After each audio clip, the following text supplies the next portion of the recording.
I'm David Knowles, and this is Ukraine, the latest.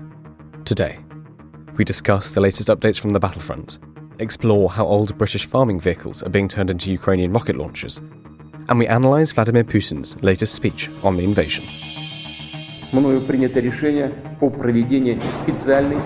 This hideous and barbaric venture of Vladimir Putin must end in failure. Putin's war in Ukraine has destabilized energy markets the world over. Nobody's going to break us. We're strong. We're Ukrainians. Every weekday afternoon, we sit down with leading journalists from the Telegraph's London newsroom and our teams reporting on the ground to bring you the latest news and analysis on the war in Ukraine. It's Thursday, the 8th of December, day 288, and today I'm joined by our assistant comment editor Francis Durnley, senior foreign correspondent Roland Oliphant, and freelance journalist Colin Freeman. I started by asking Francis for the latest news from Ukraine. Certainly. Well, thank you, David, and good afternoon to everyone. I think it's only right to start on the critical question of infrastructure in Ukraine. As we speak, there have been continued Russian airstrikes on that infrastructure that has seriously damaged the grid and led to emergency and planned outages across the country. We understand today that Russian forces have fired more than 1,000 rockets and missiles at Ukraine's energy infrastructure recently, which, as I say, remains in operation despite this sustained major damage, which is quite remarkable, really. And this would, of course, tally with what President Zelensky was saying last week, is that he expected, as bad as last week was, for this week to be as serious. And indeed, we are seeing signs of that. Although, as I say, thus far, the infrastructure seems to have held. In other news in the military space, the Kremlin has said today that its forces are still set on seizing parts of eastern and southern Ukraine that Moscow has claimed as its own, even including some territory that is now controlled by Ukraine.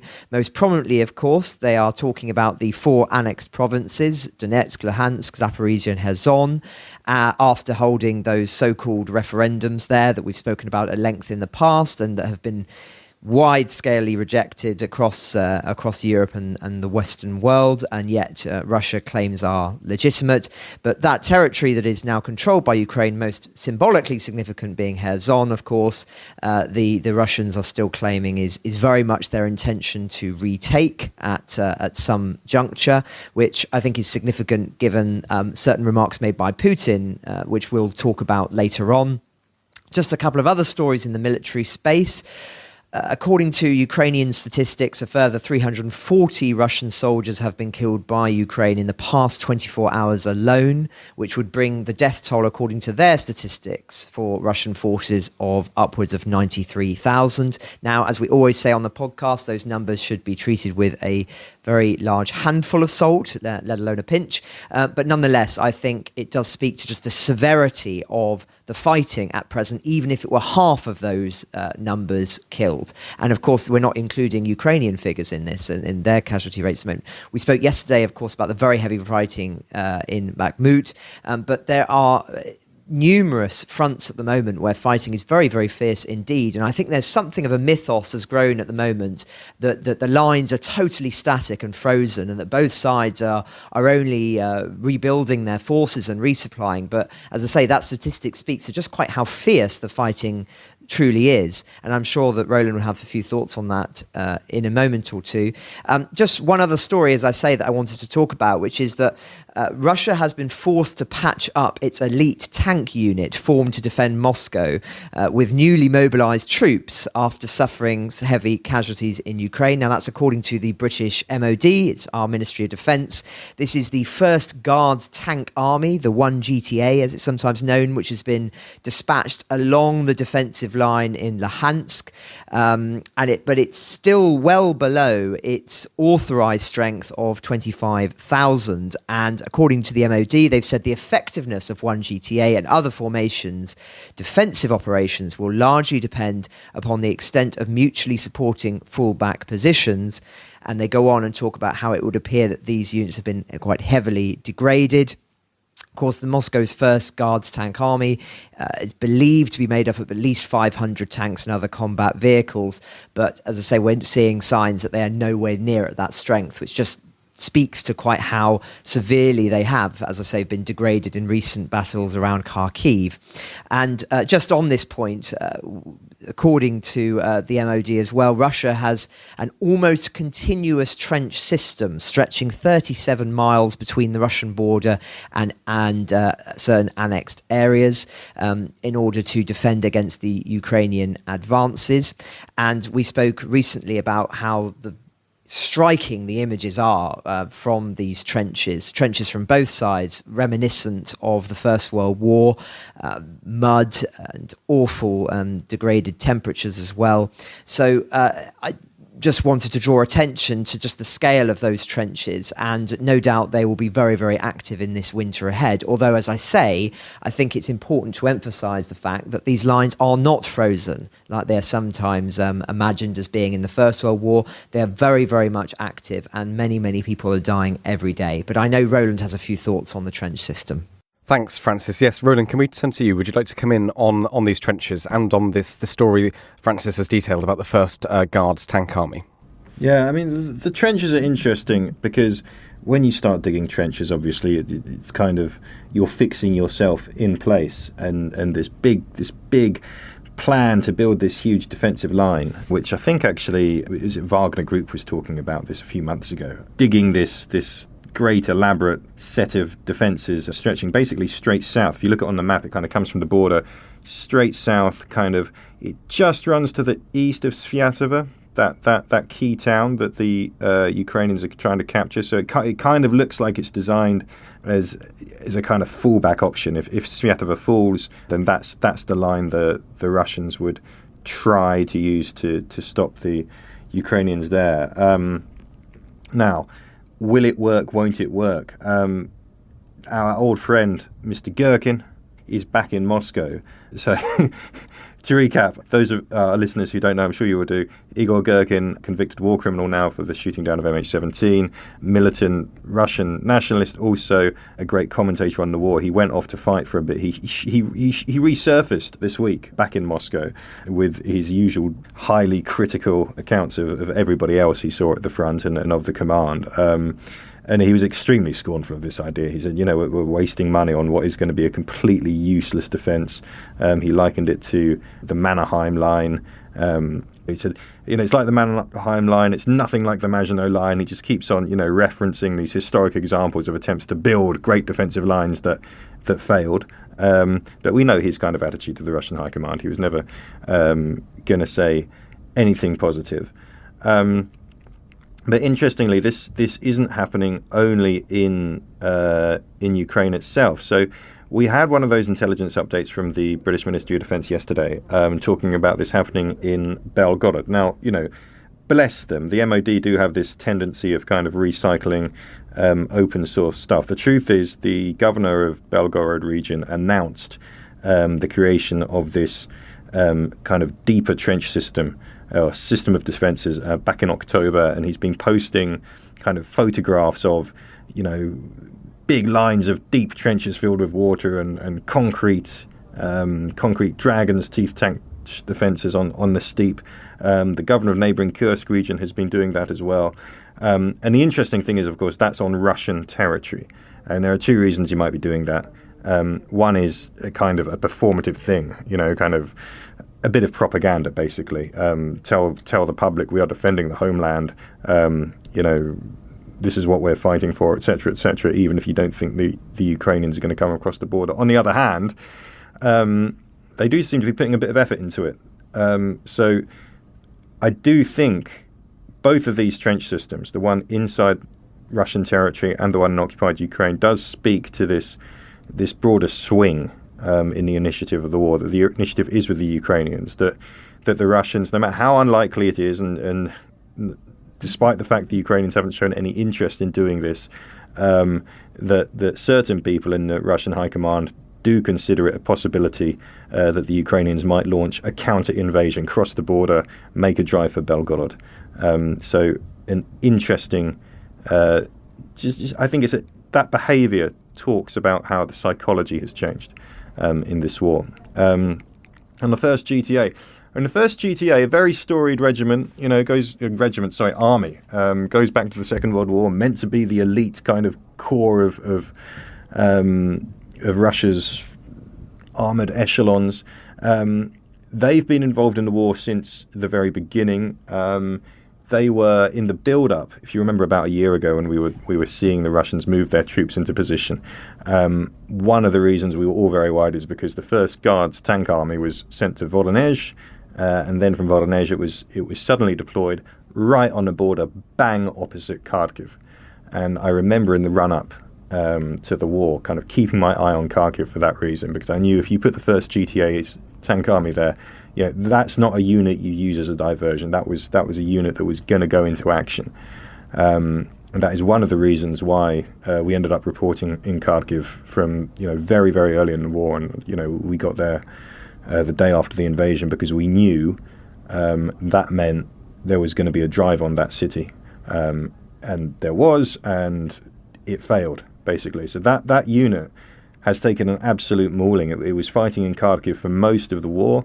It is the unit, we believe, that lost a lot of its tanks in the general retreat from Kharkiv back in September.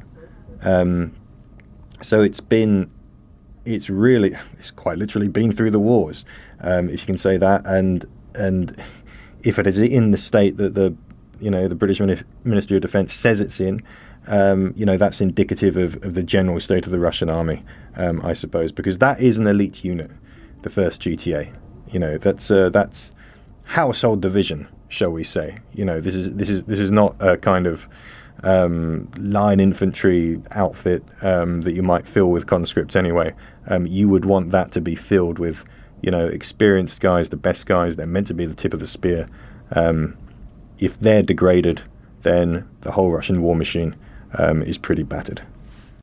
Well, thank you very much for that, Roland. Colin Freeman, thank you so much for joining us. Can I come to you? We've talked about aid to Ukraine at a state level, at a charitable level, and all the way through these last 9 months. We've interviewed a number of people who are involved in it. We've talked to them about what they're sending on all sorts of different levels. You've unearthed this absolutely fascinating story about how trucks that you might see on an English farm are turning up on the front lines against the Russian army. Can you tell us what you found?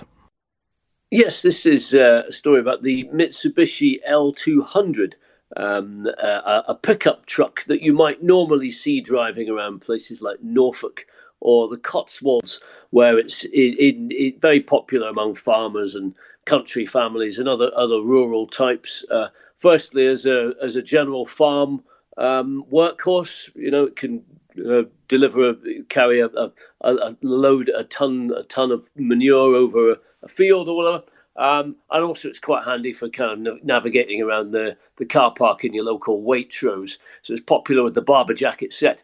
It has also unexpectedly become popular on Ukraine's front line. What they do is they buy these vehicles second-hand from the UK, where they're very cheap, and then they transport them, the Ukrainian armed forces, to the front lines of eastern Ukraine, and they use them as adapted mobile rocket launchers. So someone I know who has been buying them in the West Country, a retired West Country businessman who's working as a volunteer assisting the Ukrainian war effort, largely out of the kindness of his heart. He has purchased several of these Mitsubishi L200s, and he's driven them over to Ukraine, and then they've ended up a few days later firing rockets at the Russians on the front lines in places like Kherson. He showed me a video of one in action. Basically, it's just got the rear pickup area where you might normally stash concrete or building materials or whatever is adapted to fit a mobile rocket launcher, and it also is fitted with stabilizing panel, and then off it goes. For an army that is still quite short on mechanized vehicles, this is considered pretty effective. So the chap I've spoken to, though, is just one of many people who are now scouring the UK for these particular Mitsubishis, and also other pickup trucks as well. The Mitsubishi is just one of the most popular. And from what I can gather, they've something like 100, 150 of them have already been purchased and taken over to Ukraine. All of them mainly old farming stock, often 100,000 miles on the clock, probably just going to end their days otherwise resting in some farmer's field. And such to the point where actually the market is beginning to get a bit more scarce for them, and the prices are going up. They were apparently selling for £2,000 to £5,000 second hand. Now that's going up slightly because there's so much in demand in Ukraine. Well, that's amazing. Can you tell us a little bit more about this group of volunteers? Who are they? Who's coming together? How many are they? And how has what they've been doing changed through the conflict? Well, the chap I spoke to, I'll call him Freddie by a pseudonym. He, I think, like a number of the people who have been involved in helping the Ukrainian war effort from the UK, he has a connection to the country. I think a family friend or something.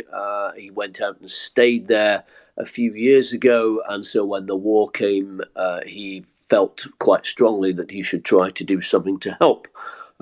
So he's been involved with a few other people he knows in organising aid deliveries, and it started out, I think, primarily as medicines and things like that.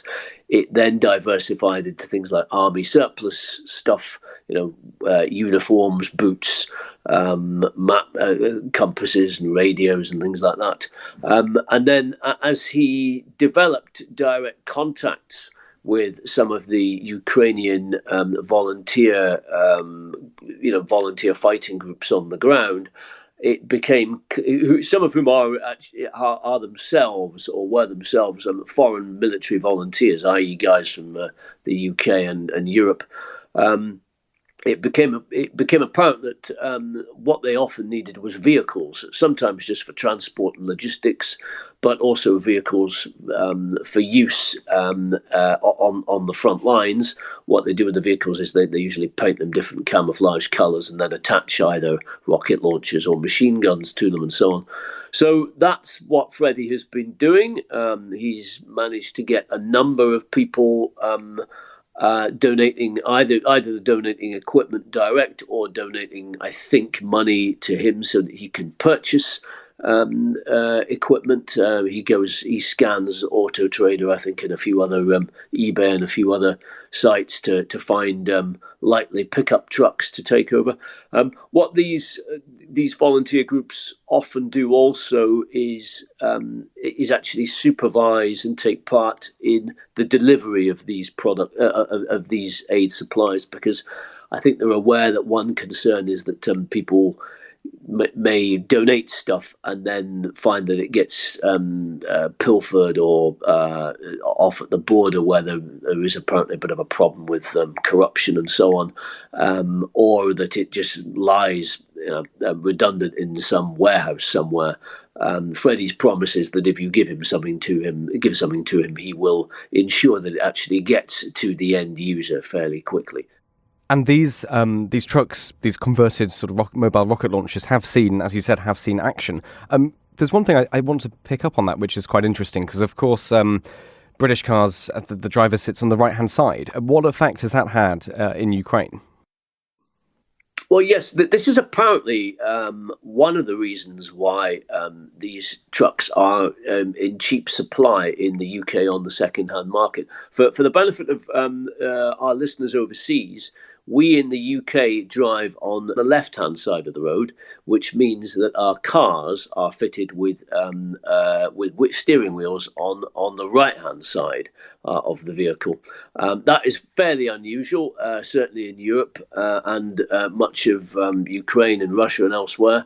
So that means that when one of our right-hand side vehicles is in somewhere like Ukraine, when the Russians see it, if a Russian sniper, for example, gets it in his sights, he will generally aim for where he thinks the driver is.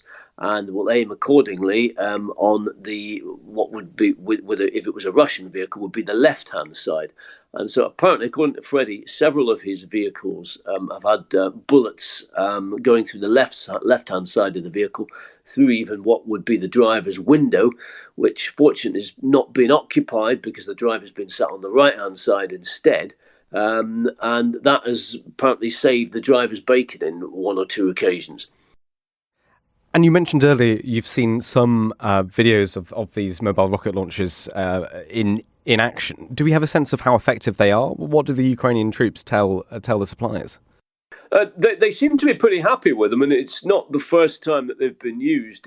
Back in the summer, the Ukrainian armed forces, the Defense Ministry, own official tweet, put out a video of an L200. We don't know where it was from, a Mitsubishi L200, being used with a rocket launcher that had been taken from a Russian helicopter that had been downed in a previous attack. So they're clearly fairly confident that they can be used well. You have to put stabilizers on them and other things. Some other people I've spoken to, because there are other volunteer organizations, including Ukrainian organizations, that are scouring the UK second-hand car market for pickup trucks. They say they're best suited just with having machine guns mounted on them, what are sometimes known as technicals, rather than having rocket launchers. But it seems that they can be adapted to a wide range of purposes, which is the kind of standard marketing spiel you get for most all-terrain vehicles. And they can also have armor put on them as well. They're robust enough, because they're designed to carry, say, a ton in weight. They're robust enough to have basic steel plate armor stuck on them without it weighing them down too much and causing too much tension on the suspension. Well, thank you very much for all of that, Colin. Francis, you had a question. Yes, well, thanks, David. I'm a proud Norfolk man, but I've never seen a Mitsubishi with a rocket launcher.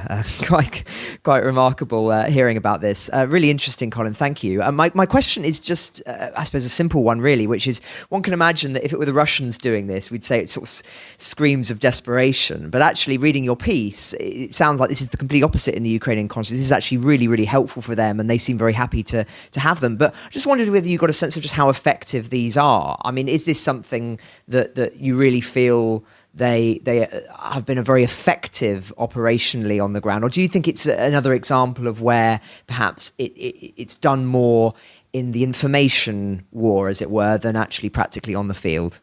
I'm no expert on these things, but as far as I can tell, they are in pretty widespread use. They certainly have a propaganda function as well, I think. But when you go towards the front lines in Ukraine, you do see a lot of pickup trucks painted in military colours being used, sometimes just as transport vehicles, but quite often with machine guns or other bits of military kit on the back, and also in other theatres of war that I've covered, whether it's Libya, Afghanistan, other places.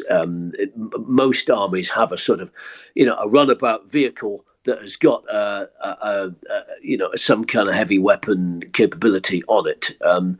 Rocket launchers, perhaps a little bit more seldom, but I mean, if you look at the British Army, for example, in Afghanistan, they certainly started off by often having Land Rovers with heavy machine guns on, and go back as far as the days of the early SAS in North Africa during World War II, which some of our British viewers will be following on this new BBC TV series, SAS Rogue Heroes.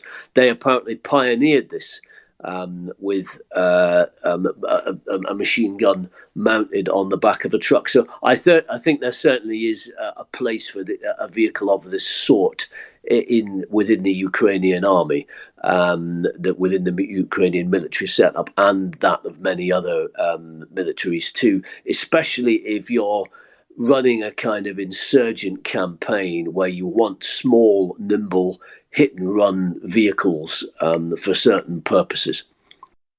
Well, thank you, Colin, and thank you, Francis. Roland, do you have anything to add to this? I mean, we were talking a little bit about this sort of thing just before we started recording.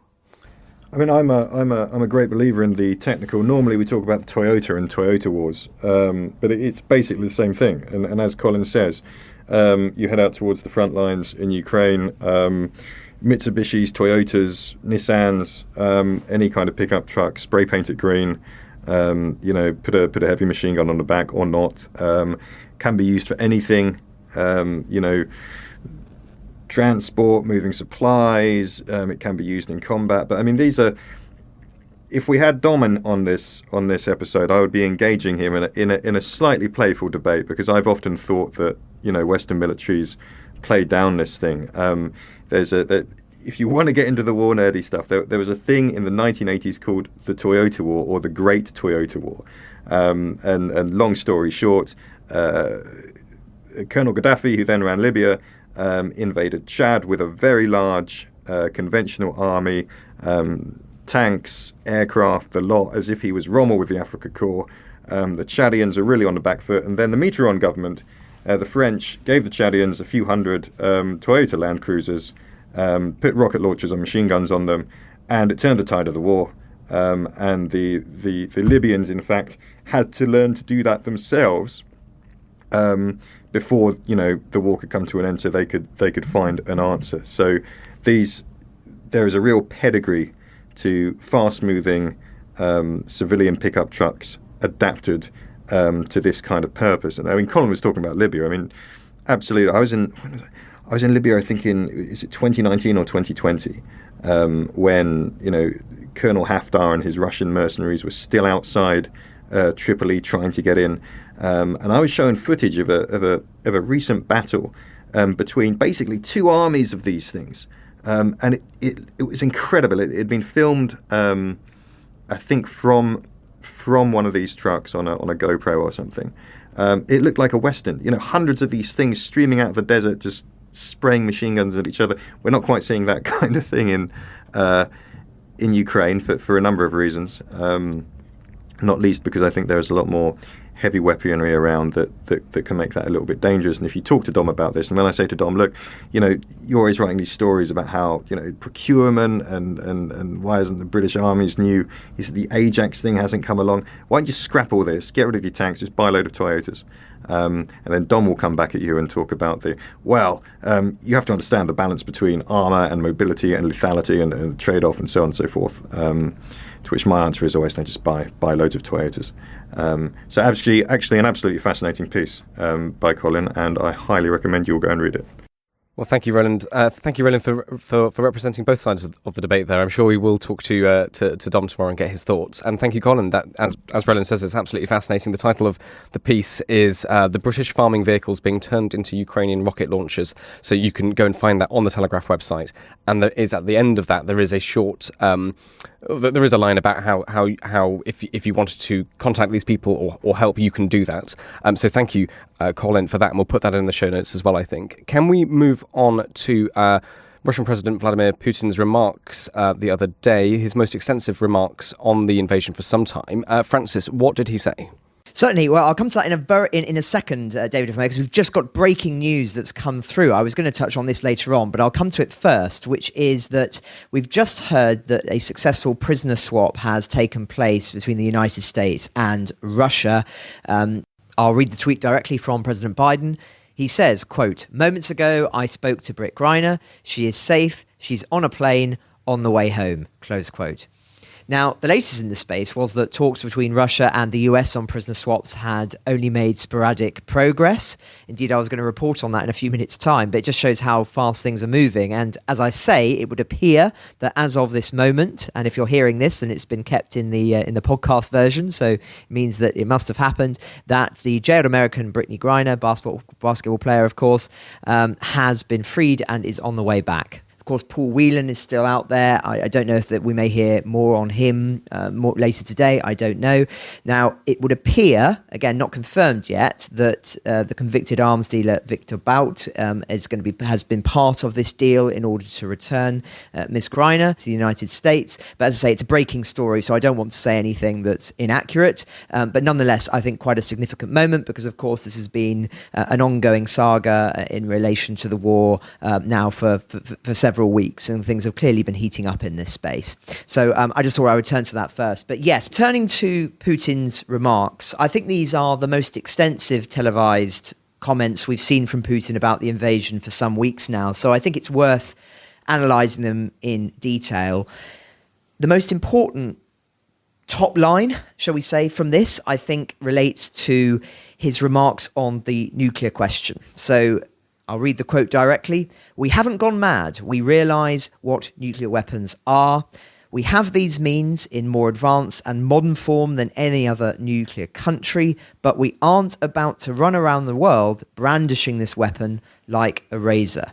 And then he reiterates the point that they will not use the weapons first. It would have to be another country that used them first. Well, obviously, of course, a significant intervention, I think, for the obvious reason that is not what he was saying initially when the war began. There was all of that saber rattling, threatening with Satan II and all of these more advanced nuclear weapons. And so I think this is important to be seen as a backpedaling here, as a consequence of increased pressure from European leaders, perhaps who are dangling for some kind of deal, but also I think particularly from China, which would speak to what we spoke about last week with regard to certain information that seems to have leaked out about the pressure that China has put on Russia to calm down in its nuclear rhetoric for all of the fears that should be obvious.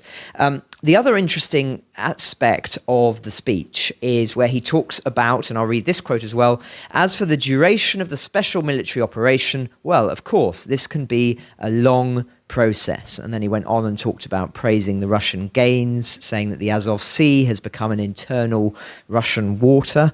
I think the Ukrainians have something to say about that, but regardless, and then making another allusion to Peter the Great's conquests, which again are quite remarkable, I think it's fair to say.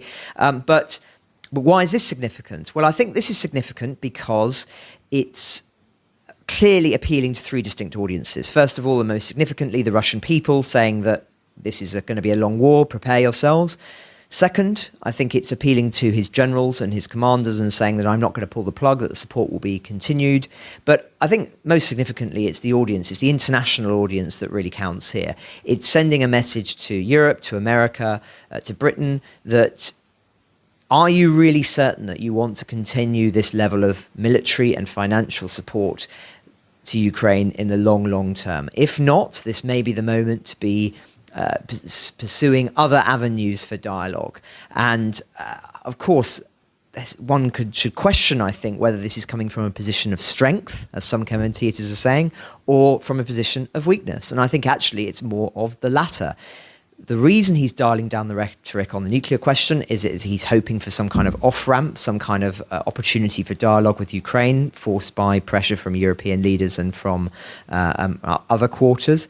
And it's also because he knows that the weak point within Western unity is around the duration of this war and how long they can afford to continue this level of support, and also all around energy concerns in the long term. So this is not from a position of strength, it's from a position of weakness caused by fears, I'm sure, that he has and Russia has about what a long war would mean, for all the reasons, of course, that we've spoken about at length in the past, which is that the longer this war goes on, I think there's more and more evidence that favours the Ukrainians rather than the Russians. But it seems that has still yet to cut through all quarters of the international commentariat and particularly certain leaders in Europe. Thank you very much, Francis. Roland, Oliphant, what did you make of Vladimir Putin's remarks? Yeah, they were quite extensive. He was speaking to his Human Rights Council, and it was one of these. It's a thing he does. He'll have a meeting that is inexplicably televised and very long, and it gives him an opportunity to kind of. He's speaking directly to the people in the meeting, but really he's speaking to the Russian public. I thought the nuclear comments were significant, actually, which is why they're at the top of the story. You will read in the Telegraph if you picked up a copy today, because he has, there's no doubt about it, since the war began, he really has played the nuclear card. The threats, you almost couldn't call them veiled threats. I mean, the implication was clear. I mean, at one point in September, he was talking about how, the United States created a precedent in 1945 with Nagasaki and Hiroshima, and by the way, my nuclear triad is on high alert for anything, and we'll do what it takes, and all this, and the implication was clear. Everybody was worried about it.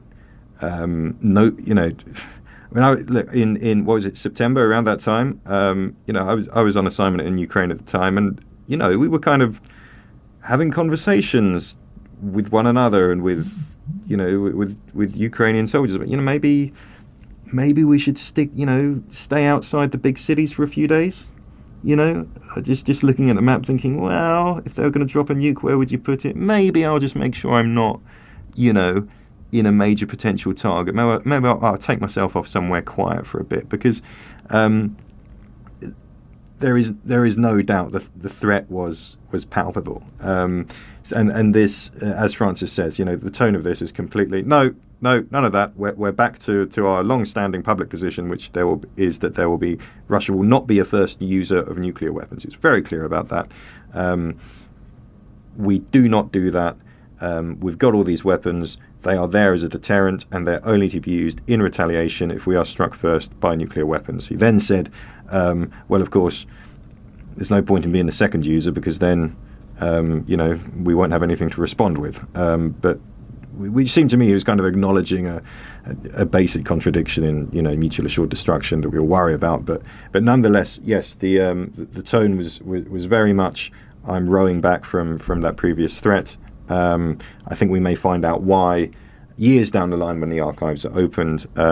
We were talking the other week about this reporting about China's possible role in that.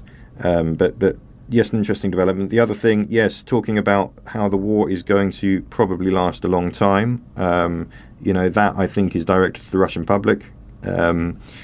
Expect this to drag on. And also directed to the Russian public, ruling out for now, not ruling out entirely, but saying there's no need for any new wave of mobilization. The army isn't asking for it, the Ministry of Defense doesn't need it. And what he's basically responding to there are these rumors on, Russian Telegram and social media, which have been getting stronger and stronger over the past few weeks, that there is going to be a new wave of call-ups in January and February. And it's got to the point where people are kind of saying, listen, I know people who work in the recruitment office in, I don't know, St. Petersburg or Novosibirsk or something, and they've been told, listen, January and February are going to be busy. So lots of those rumors flying around. It was massively dislocating for Russian society. It was the first time that the war really came home to the Russian public. It made everybody in Moscow extremely nervous. Just going on like conversations I've had with people in Moscow just changed the atmosphere completely. The war was no longer a spectator sport, and people have been, talking about, what happens if there's another wave. He was clearly, with those remarks, trying to calm people down, trying to nip that in the bud. But of course, he doesn't rule it out completely, does he? He just says, well, there's no need for it at the moment. Would not be the first time that Vladimir Putin has been caught telling a half-truth if it turns out in January and February a lot of Russian men are receiving call-out papers. I think I'll leave that there. But yes, he was obviously in the mood to proclaim quite extensively on the war, which I think is also significant. Well, thank you, Francis and Roland. Colin, can I just come to you quickly? Just Francis mentioned this breaking news we're reading that Brittany Griner has been released by Russia in a one-for-one prisoner swap.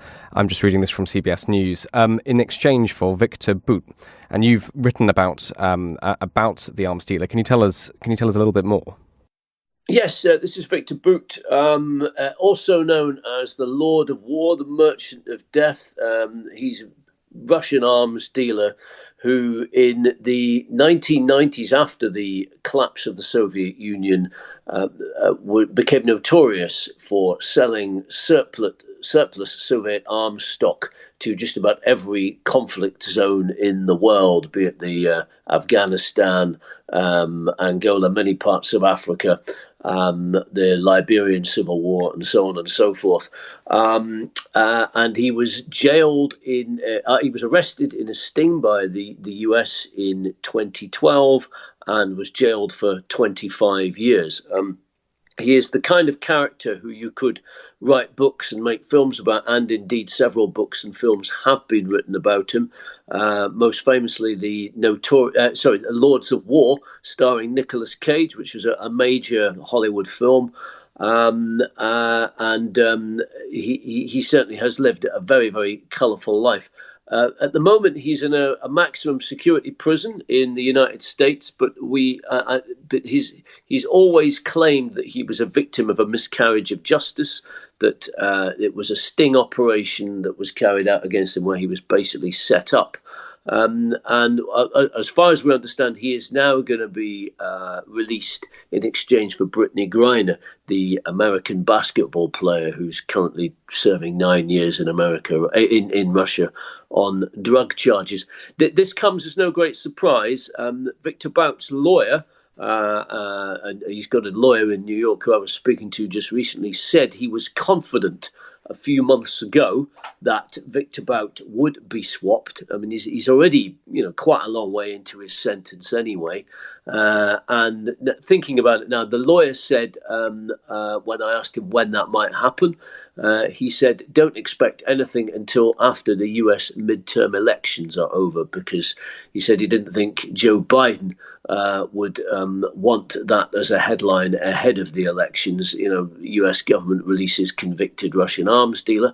Lo and behold, the US elections are over, and now we see this deal is apparently afoot.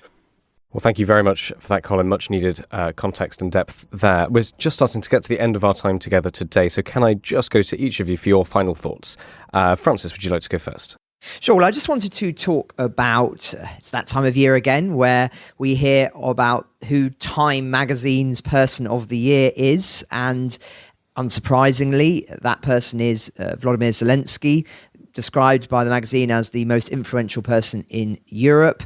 It's talked about how nominating him was the most clear-cut in memory, hailed the leader's decision to remain in Kyiv and rally his country. I think it's important to say that he's not only been described as Person of the Year, but also alongside the spirit of Ukraine. So it's got a very, very bold and colourful front cover of the magazine, which has Zelensky's face, and it's surrounded by a sort of floral wreath of Ukrainian figures from the war, all sort of doused in yellow and blue. So it's really a work of art and very impressive. But it's also accompanied by an interesting long read by one of their journalists at Time Magazine, which has been interviewing Zelensky as part of the piece, but also has been following him around the country. And there were a couple of interesting things that I plucked out of it that I just thought I would talk about to end today. So this is a direct quote from the piece. Zelensky's success as a wartime leader has relied on the fact that courage is contagious. It spread through Ukraine's political leadership in the first days of the invasion, as everyone realized the president had stuck around. If that seems like a natural thing for a leader to do in a crisis, consider historical precedent. Only 6 months earlier, the president of Afghanistan, a far more experienced leader than Zelensky, fled his capital as Taliban forces approached. In 2014, one of Zelensky's predecessors ran away from Kyiv as protesters closed in on his residence. He still lives in Russia today. Early in the Second World War, the leaders of Albania, Belgium, Czechoslovakia, Greece, Poland, the Netherlands, Norway and Yugoslavia, among others, fled the country in advance of the German Wehrmacht and lived out the war in exile. And I think this is a really good point. And I know that when we've had Sergio on the past, he's said, very eloquently that it didn't really come as a surprise to Ukrainians that Zelensky stayed. But I think it is important to emphasize that it was a historically significant decision and one that contrasted with what usually happens in those circumstances. So I thought it was worth reading that bit. The other, I thought, very interesting insight is it talks about what Zelensky does when he's on the train traveling around the country. And one of the things that apparently he does is he reads history books. In the piece, it talks about the one that he's reading, which I think, based on what the description in the book is a bit called Hitler and Stalin, Parallel Lives by Alan Bullock, which is a sort of dual biography of of the two dictators in the 20th century. And it sounds like, he's trying to learn from history in reading about these two figures and the mistakes that they made, and why, how to defeat them in a modern day context, or the modern day equivalent in the form of Vladimir Putin. So I just thought that was, again, another little nugget of information that I'd not read before, which I think is revealing. I can't remember what the Churchillist quote, so I'm sort of butchering it here, but it's something like, the further you look back, the further you can look forward. And I think that Zelensky has seen the value of history and the value of using history as a means of making key and critical strategic decisions in a way that perhaps a lot of other European leaders, and indeed Vladimir Putin himself, has not done. We've spoken in the past of how Putin has corrupted history and used history purely as a manipulation tool rather than learning its lessons. And I think there's a stark contrast there. So perhaps Zelensky versus Putin might be the volume one of us is reading on a train in the future. Well, thank you very much, Francis. Colin or Roland, would you like to go next? Just to return to the subject that Roland was warming to earlier about the use of pickup trucks in war. I can also say that from my own experience in places like Libya, the groups that use these things have turned it into an art form, its own kind of, using their own sort of special guerrilla warfare techniques. For example, in urban fighting in Libya, what you would often see would be weapons mounted with anti-tank, pickups mounted with anti-tank guns, and the drivers would perfect ways of doing U-turns in and out of alleyways and other hiding places, so they could suddenly appear, fire a few blasts, and then suddenly U-turn back into around a corner or a hiding place. Very much a kind of guerrilla technique, not the sort of thing I've ever seen the British Army or any conventional forces doing. So they do seem to have quite an evolving role, especially because they are so cheap to make. Whether you produce them through a conventional army factory, or whether you simply make them in improvised fashion, as we've seen in Ukraine. I'll also add that it's not the only civilian vehicle that has been used as an improvised war vehicle over the years, and often it seems to have to do with not so much with the technical specifications, but simply the availability of certain kinds of cars on the second-hand car market.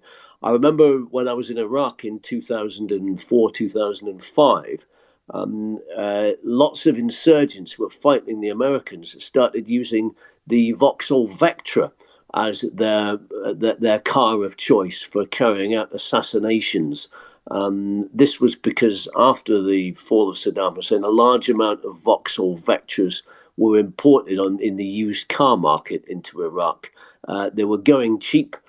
They were quite fast, and also they had an automatic sunroof that was very handy as a gun turret in case you were wanting to do a passing drive-by. So there are often strange quirks to these stories about why a particular vehicle becomes popular that we're not always aware of. Often to do with mundane fluctuations in the second-hand car market. The other thing I would add is that the L200, which we were talking about, it's just one of many pickup trucks that is popular in this fashion. The reason it gets name-checked a lot, I think, is because after a while, the mechanics who are making the improvised fittings for these vehicles develop sort of standardized templates for fitting on to certain vehicles of certain types. And I think they've just had a glut of L200s. So it's when they see an L200 now, they know exactly how to fit it all up. That's enough for me, I think. Thank you very much, Colin. And I would advise everybody listening, do go and read Colin's piece on the Telegraph website, The British Farming Vehicles Being Turned into Ukrainian Rocket Launchers. That's the title. You can find it in the Ukraine section of the website. Thank you very much, Colin. Thank you, Francis. Roland, Oliphant, would you like the very final words? Thank you. I'd endorse everything Colin just said, and again, it is such a fascinating little element of recent military history. The technical, absolutely fascinating thing.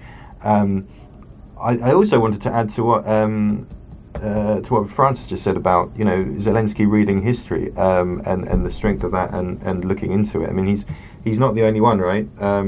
Napoleon was a great reader, a great reader of history. Jim Mattis, the U.S. Marine General, is always talking about how important it is to read, and I always say, if people are asking me, what should you do? What kind of education do you need to be a foreign correspondent, to do this job? I'd say, it's history in the language. That there is nothing better to kind of get the sense of what it is you're seeing. Well, Matt, I just want to leave us with just a reminder about realities in Ukraine, life for ordinary people. Just exchanging a few text messages with a friend in Kiev this morning. Blackouts aren't constant, but still kind of trying to have to, people trying to wash themselves, in a bathroom at a cafe, or you can go to these points of invincibility. I'm told some of them are in not particularly attractive places. One of them's in a pre-trial detention centre, and therefore some people thinking, well, do I want to go down there? However, on one point of brightness for our British listeners at least, in Kiev they do have eggs. The price has gone up. They are a bit more expensive. They do have eggs. I've been trying to buy eggs for about 3 days. So that is one point on which Kiev is definitely beating London at the moment.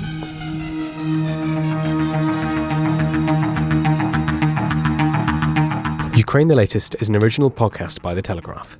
To stay on top of all of our Ukraine news, analysis and dispatches from the ground, subscribe to The Telegraph. You can get your first 30 days completely free at telegraph.co.uk/audio. You can also listen to this conversation live at 1 p.m. each weekday on Twitter Spaces. Follow The Telegraph on Twitter so you don't miss it. If you enjoyed this podcast, please consider following Ukraine the Latest on your preferred podcast app. And if you have a moment, do leave a review, as it helps others find the show. To our listeners on YouTube, for reasons beyond our control, there's sometimes a delay between broadcast and upload, so if you do want to hear an episode as soon as possible, it's available on your podcast apps. Please search for Ukraine the Latest on Spotify, Apple Podcasts, or your preferred app, and check out the Ukraine page on the Telegraph website. As ever, you can get in touch directly to ask questions or give comments by emailing podcasts@telegraph.co.uk. We do read every message. We are especially interested to hear where you are listening from around the world. Ukraine the Latest is produced by Louisa Wells and Giles Gear, and today on Twitter, Robbie Nichols.